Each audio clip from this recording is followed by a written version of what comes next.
Stephen Kinnock. Thank you, Mr. Davis, and it's a pleasure to serve under your chairmanship. I'd like to also congratulate my honourable friend, the member for Luton North, for securing this vitally important debate today. She made a powerful speech which painted a harrowing picture of the plight of the Kashmiri people and the human rights crisis that they are facing. I also would like to thank other contributions to the debate who made a number of compelling points, not least members for Brent North, Worley and Bradford West on these benches. Mr. Davis, the Labour Party's new foreign policy puts the rule of law, democracy and human rights at the very heart of our global agenda.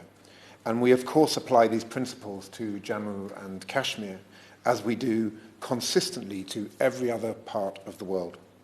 The situation in Kashmir is defined, tragically, by a long history of political and military conflict.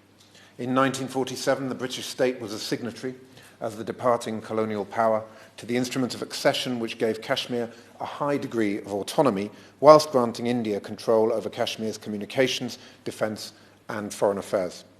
Countless attempts have been made to resolve the Kashmir issue through UN resolutions and by other means. Perhaps the most significant of these was the Simla Agreement that was concluded following the Indo-Pakistan War of 1971. The Labour Party strongly supports the conclusions of the Simla Agreement and agrees that issues involving India, Pakistan and Jammu and Kashmir should be negotiated between the parties and that no state should deploy force or act unilaterally. We also recognise that the UK has a particular responsibility to do all it can to help secure a peaceful resolution to this conflict. But if we fast forward 50 years from Simla, we see that the situation on the ground in Kashmir is bleak. At 72 years, this conflict is the longest unresolved conflict on the agenda of the United Nations. Some accounts claim that as many as 95,000 people have been killed in the past 30 years alone.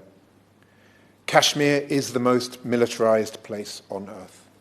And moreover, it's become a political football in almost a great game of great power competition between India, China and Pakistan, all of which have nuclear capabilities. This is a very dangerous game to be playing, Mr. Davis. On the 5th of August 2019, the Indian government's Jammu and Kashmir Reorganisation Bill unilaterally revoked Article 370 and replaced the autonomous state of Jammu and Kashmir with two new union territories governed directly by New Delhi, Jammu and Kashmir and Ladakh. Further to this intervention, Jammu and Kashmir has been in an Indian Army-imposed lockdown, with the Indian government citing security risks and the need to prevent violence. The lockdown, along with a communications blackout and an internet ban, has had a profound and far-reaching impact on every aspect of life in Kashmir, including health services, school closures and media freedom. The Indian government maintains that its decision to unilaterally revoke Article 370 and the ensuing lockdown is an internal matter, as these actions do not interfere with the boundaries of the territory of the line of control. India also cites security concerns based on attacks by what New Delhi believes to be Pakistan-backed militant groups. Indeed, we recall with sadness the tragic suicide bomb attack on the 14th of February 2019, which targeted Indian soldiers in Kashmir. Meanwhile, the Labour Party recognises that those who are opposed to the revocation of Article 370 and the subsequent lockdown are understandably angered by what they see as a unilateral act of aggression on the part of the Indian government. I can assure honourable members that the Labour Party will always speak up vociferously in defence of the human rights of the people of Kashmir. And we also recognise the hardship that's being faced by those living under Pakistan-administered Azad Kashmir, where the Elections Act of 2020 clearly contravened universal freedoms of expression, association and peaceful assembly. Mr. Davis, my honourable friend, the Leader of the Opposition, in a letter to the Muslim Council of Britain on the 8th of May, made clear that all sides must play their part in ending this conflict, which has gone on for far too long. He said, The Labour Party will always uphold and respect international law and will always stand up for human rights and for the rule of law. Our position on Kashmir has not changed. We support and recognise previous UN resolutions on the rights of the Kashmiri people, but maintain that if we are to find a lasting settlement to end this ongoing conflict, this can only be achieved by India and Pakistan working together with the people of Kashmir. So, what can the UK government do to support the peaceful resolution of this conflict and to defend and uphold the human rights of the people of Jammu and Kashmir? Well, let me ask the Minister a few questions.